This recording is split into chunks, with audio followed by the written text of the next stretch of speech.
Christian art begins in the Roman world, both its style and iconography.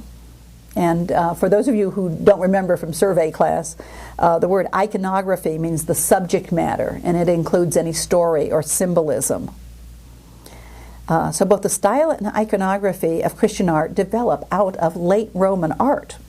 So it's necessary to examine late Roman art to understand the origins of early Christian art. And remember, Christian art has a classical heritage. Now, I want to talk about some terms that we'll be using to describe the styles of art. And one of the themes that you'll see during this class is a stylistic theme. You'll see we'll talk about classical or illusionistic art on the one hand, and abstract art on the other hand. And we'll even divide abstraction into two types of abstraction. But you'll see as we talk about it, there'll be certain periods in which, for example, a more illusionistic or classical style will be very strong. And then there'll be like the swing of the pendulum, and you will have greater abstraction.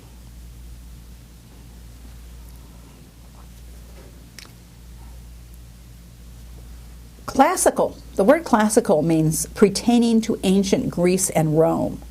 And when we're talking about the classical style, we're talking about an illusionistic style, a style that tries to make you believe that the art looks real. If it's something like a painting or a mosaic, it will try to suggest that there is three dimensions, that figures can turn in space, that they are shaded. Generally, you will also have the human form. They're anthropomorphic. Just as classical antiquity portrayed their deities in human form, you will also see in classical art the human form is one of the most important subjects. Illusionism, or the adjective illusionist, is a style of art that imitates or creates the illusion of the physical world. For example, using shading in light and dark, what we call chiaroscuro, to make flat paintings appear solid. You can talk about naturalism or realism or idealism, and those are all illusionistic styles with certain variations. Generally, classical art from the 5th century BC or B.C.E. on, and Roman art are usually illusionistic. During the late classical period, in the 3rd century, abstraction enters the late Roman art. Now, the term abstraction or abstract refers to art that is not illusionistic, or is less illusionistic, art that does not imitate the physical or material world. Now, by this I don't mean necessarily that it has no subject, although that would be included. But we're talking mostly about art that does have subject, often Christian subject matter. And during late antiquity and the Middle Ages, these abstract elements may include images that appear flattened or spatially ambiguous. You will find greater simplification or linearity, and very often frontal and rigid poses of the figures. Sometimes you have exaggerated human proportions that deviate significantly from the classical ideal of 8 or 9 heads tall. And sometimes the art does not show understanding of visible anatomy. In this case, abstraction is not meaning just no subject from the visible world. We can use words like total abstraction or non-objective or non-representational refer to art without recognizable subjects. So a Byzantine image of Christ that is linear and elongated can be considered abstract or abstracted without being non-representational. In order to understand the origins of medieval art, students need to know something about the art of ancient Rome, what it came out of. Therefore, I'm going to start with a PowerPoint presentation and lecture notes that include examples of classical art, Roman art. You don't need to memorize the identifications of these. I'm just trying to show you some of the style and the things that you will need to know will usually be in your textbook or on the artist list. You don't need to memorize identifications of art before the late Roman period, which begins in the 3rd century. So late Roman and early Christian art overlap temporally. What's the distinction? Well, sometimes people think that secular works from the Roman Empire, such as the Tetrarchs under Diocletian, which we'll see later, or the Arch of Constantine, which we'll see later, would be considered late Roman, but works with Christian subject matter, such as Good Shepherd paintings in the Roman catacombs, would be early Christian, even when these things occupy the same time frame. So, in the late Roman period, 2 artistic styles coexist, and this is in the 3rd and 4th centuries. We have what we've talked about, the classical Greco-Roman tradition based on the material world, giving the illusion of 3 dimensions on a flat surface.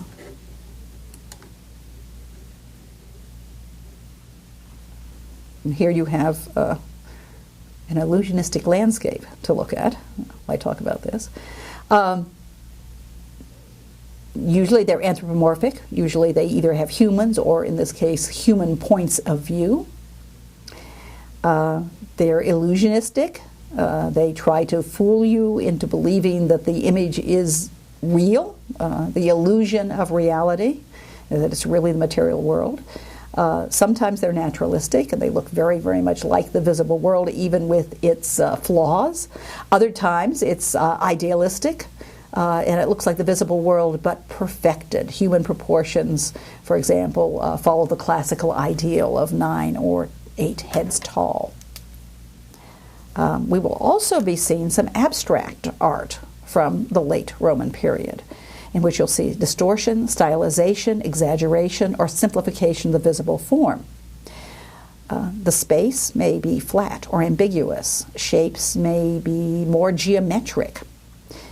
And this type of art we often think of as expressing ideas, emotions, rather than simply recreating nature. It's sometimes said that this emphasizes the non-material world, the mental or spiritual realm. And, for example, the image of an emperor may convey the idea of power of the emperor rather than, or superimposed on, the likeness of a specific man who is an emperor. We'll be seeing this. Okay, let's look at some classical artwork. The classical illusionistic style of ancient Greece was adopted by the Romans, becoming in some cases, especially in portraiture, more naturalistic. A mixture of idealism and naturalism dominated ancient Roman art. So what we're looking at here is a Roman fresco. A fresco is painting on wet plaster, and some of these have survived in places like Pompeii, Herculaneum, which you may know were covered up by ashes from Mount Vesuvius. Some have survived in Rome, relatively few. The Roman frescoes are usually wall paintings of illusionistic landscapes, still lifes, narratives, or figural art. And here we have our examples. This has been called a sacred landscape because it has all of these little temples and shrines dotting the landscape. It comes from Pompeii and is a Roman illusionistic landscape because it gives the illusion of depth, of three-dimensionality. You look back into space, a shrine closer up is large, the shrine further back is small. The mountains are relatively small in the distance, although they are larger than the people. And you also have overlapping. You could have a a temple in front of a tree, or bushes in front of something else.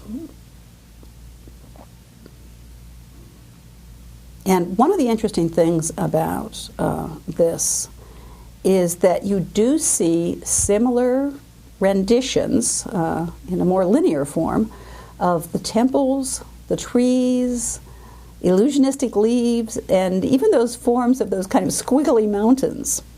They sometimes reappear in medieval manuscripts, usually more stylized, perhaps more abstracted. And when we see things like that, we assume that the illustrations in the manuscripts were based on late antique or late Roman models or early Christian models. In other words, they're copying an earlier manuscript that has illusionistic pictures in it. Okay, let's look at figures. Our figures, once again, give you the illusion of solidity.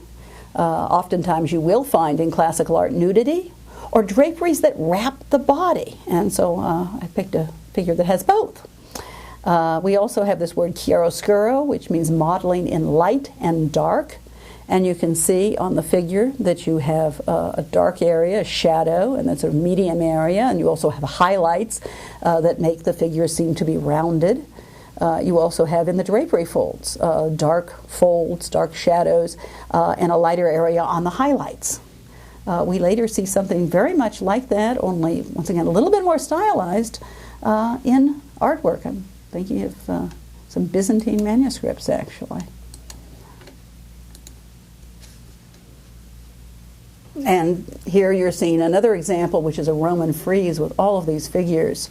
Once again, chiaroscuro, draperies wrapping the bodies, and the figures appear to turn in space. You'll notice sometimes you're seeing the back, sometimes you're seeing the side. The figures seem to be able to twist at the waist. Sometimes you see the front. They appear to be able to take any pose rather than just look straight out. And of course, as you can see, the artist has some understanding of human anatomy and some nudity, partial nudity, as well as the draped figures.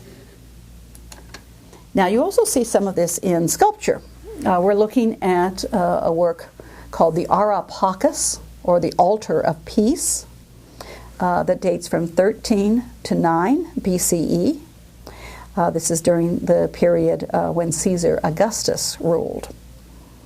And the relief sculpture around the altar represents a procession of the family and the ancestors of the Roman emperor, Caesar Augustus, Octavian. You have believable space indicated by different levels of depth. So you have the figures standing in the background are very shallow, carved closely here, carved and very shallow, and then the figures that are closer are more deeply cut. The draperies appear to wrap solid bodies. The faces, some of them seem to be portraiture, and others seem to be very idealized, which may indicate, of course, that some of them are living and dead, and you're making up faces or you are not. Even the fact that you see both children and adults and even elderly people here are suggesting that you're deviating from the idea of the perfect adult male or female age. This is much more it's an idea of a whole family group, which is of course what it is. I also want to look at the reliefs that are on the Arch of Titus. Now, these are actually under the arch. And you're seeing here, of course, they've been broken off a bit. This dates from 81 CE. It's in Rome. So was the PACIS. And we have two reliefs that are within the arch. Both of them relate to the destruction of Jerusalem by Titus.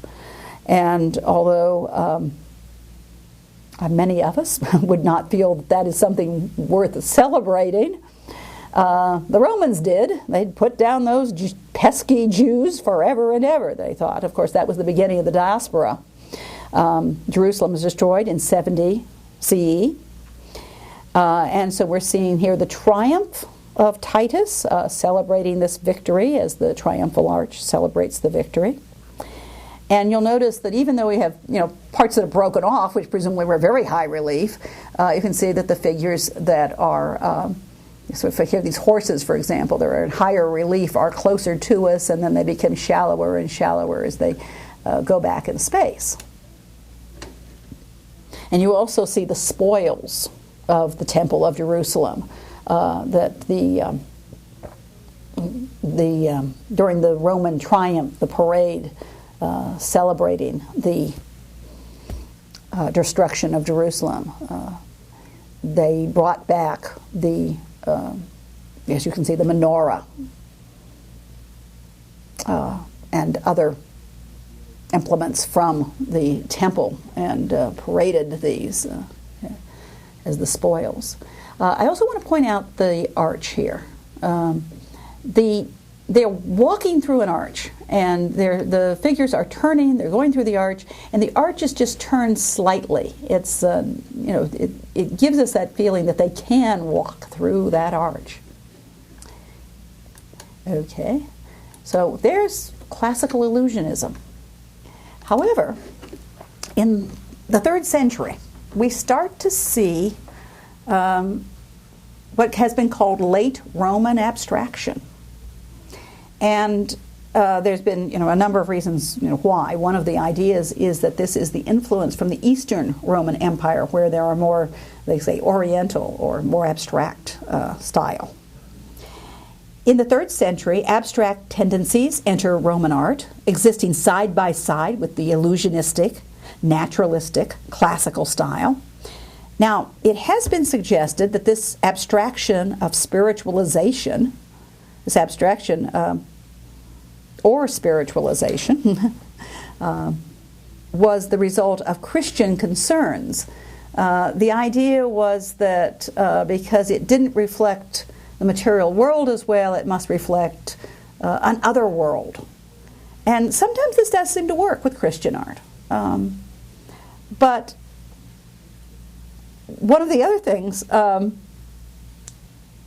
was that it was often used pejoratively. It was like, the Christians were ruining Roman art by making it more abstract. And that's not the point of view that we have anymore. Since about 1940, there's been an alternate view. It's now clear that the abstract style existed in the Roman secular and liturgical art before it was adopted by Christians. So I'm going to show you some examples.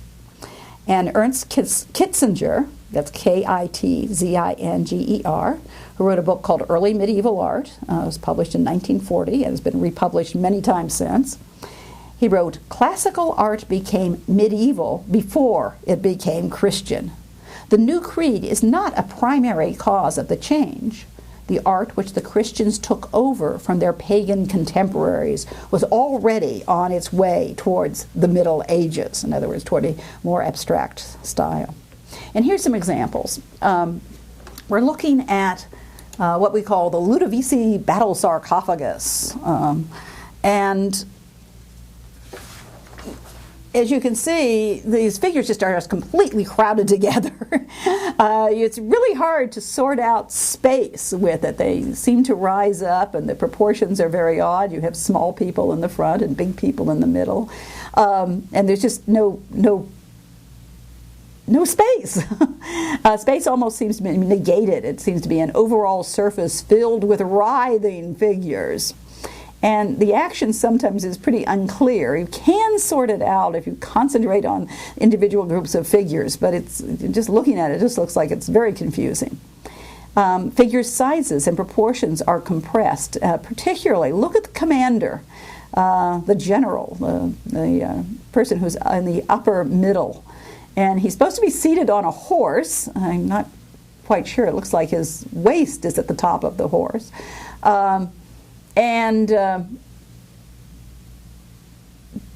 The foreshortening is very strange, let's just say. His upper half seems to be too large for his legs and his hips, and he appears to be more in front of his horse rather than astride it. And you can go through and find things like that. The date of this has been controversial. Traditionally, it has been dated 250. Some people date it as late as the mid-5th century. But we're going to leave it for our purposes, assume that the traditional date is correct. And what we have here is engraved gold leaf, which has been sealed in glass. And it has now been remounted in a cross, but as a decoration, but that was not its original function. It might have been a brooch or something else. But you see the family of Vernius Camerus, and the elements of abstraction that you'll see is that they are all facing us very frontally. They just, they don't seem to turn at all. They have very large eyes. They stare out at us. There are elements of pattern, particularly look at the young lady's necklace and her garment. However, there is a little shading. You can see the shading at the side of the face and the neck, and within the boy's draperies, the boy's garment and the women's garments. There are some shading of the draperies. So you've seen these elements of abstraction coming in to art, presumably as early as the 3rd century. And here's one's a little later. This is the Tetrarchs under Diocletian, and it dates about 305. It's porphyry, which is a purple stone and was used for emperors, because of course purple is the imperial color. Right now it is attached to the facade a little bit on the side of the Church of San Marco in Venice, on the exterior. But what these are referring to a political unit. When we talk about the Tetrarchs, the Roman Empire had gotten really big, and so they decided that they needed to divide the empire into the Eastern Empire and the Western Empire. And they would have 4 men ruling, the Tetrarchs. There would be the 2 Augusti, or emperors, one for the Eastern and one for the Western Empire. And they would have 2 Caesars, or I guess you could say sub-emperors, to succeed them. And the idea would be that there would be a smooth transition of power. This was not always to be, as we will find out, but that was the idea. So what you have is a very geometric, stylized, abstract work of art. It really seems to have abandoned classical realism. You see these bodies which are short. They are certainly not classical proportions. The legs and arms are basically tubes. The costumes, the faces are delineated with carved grooves for the drapery folds, for the features. And of course they have those large staring eyes. And there's no individual likeness. Which one's Diocletian? Who knows? They all look alike. We could say that there's an emphasis on an idea rather than on natural appearance. And you can see they are all embracing. It's supposed to show the close relationship between the emperors and the Caesars and the unity of the empire. They are timeless figures representing the unity of imperial rule. And we mentioned the material, which is porphyry. It's a hard purple Egyptian stone that was reserved for imperial use, including imperial tombs, as well as you can see, statues. Okay, now, why all of this abstraction?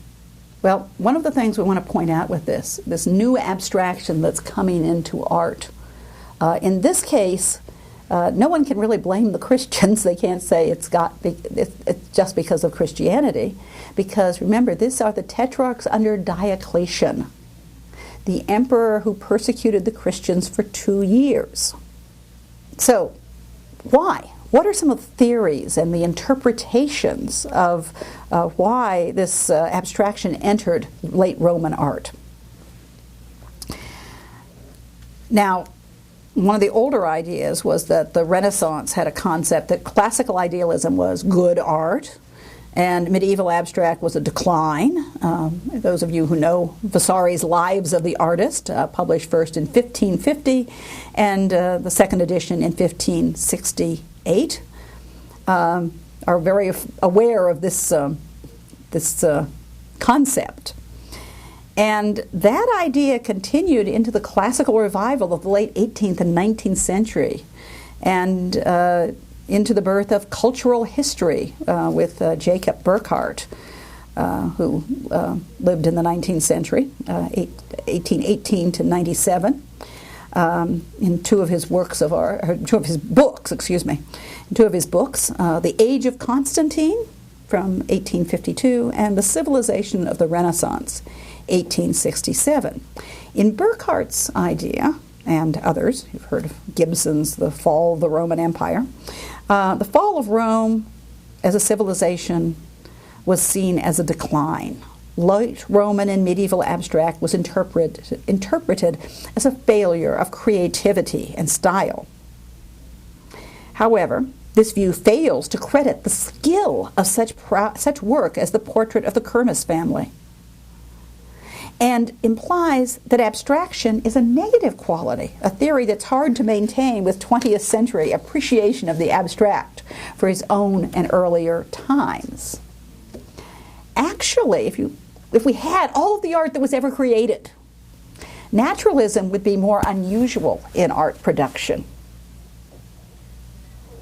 and would usually be associated with classicism or classical survival or classical influence. Of course, that influence is on more recent art, so we have a lot of that art. Now, one of the things I want you not to do in this course is do not call abstraction bad and naturalism good. That really bothers me, and it's not accurate, and just don't do it. Okay, some other ideas. Around 1900, we saw abstraction, starting in the late 19th century and coming into the early 20th century. We saw abstraction as an original creation, starting with post-impressionism and coming into early modernism and expressionism and cubism and all of the art movements of the first half of the 20th century.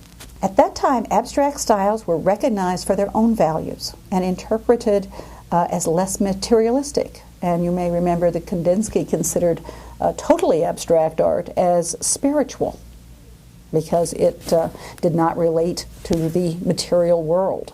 So we're no longer going to follow the Burckhartian idea that naturalism is superior to abstraction. We'll see both in we'll see illusionism and we'll see abstraction in medieval art, but one is not better than the other. Now, if that's not the reason, what is the reason for the increase of abstraction in late medieval art? And so one possible reason that has been suggested is the influx of Eastern influence or Oriental influence from the conquered Near East and Egypt, which of course had become part of the Roman Empire. And that influence is evident in things like the import of mystery religions from Greece, Dionysus, the mystery cult of Orpheus, and from the Eastern Empire, Mithras, Cybele, Isis, and Christianity. Ernest Kitzinger, again, wrote that Neoplatonic and Mithric beliefs, which dominated philosophy in late Roman times, were centered in the hereafter. That interest in the supernatural and transcendental, which had then taken possession of the classical world, is one of the signs heralding the end of classical antiquity. Christianity was the heir to both Roman traditions, Christian art was the heir to both Roman traditions. The abstract, whether it's from Oriental sources, or later on we'll see Northern art sources, and also the classical art. And the study of the style of medieval art can be seen as the study of the tension and eventual synthesis of these two tendencies.